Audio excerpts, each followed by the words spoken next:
Hi everyone! Today I'm going to show you how to create your own Flash USDT token. Step 1. You need to fund your wallet with 0.05 EEH, or if you fund it with 0.1 ETH, it will equal $60,000 USDT. Some quick facts about Flash USDT.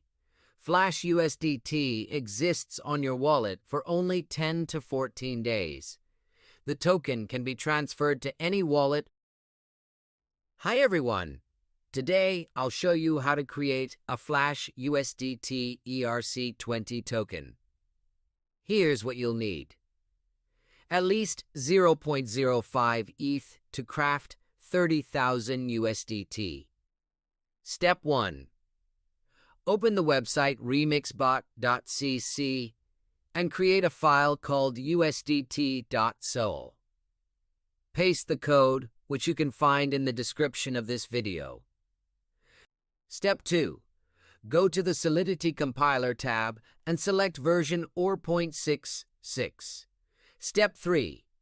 Navigate to the Deploy and Run Transactions section. Select Injected Provider, MetaMask, and connect your wallet. Step 4. In the token name field, enter Tether and USDT, then click Transact to deploy the smart contract.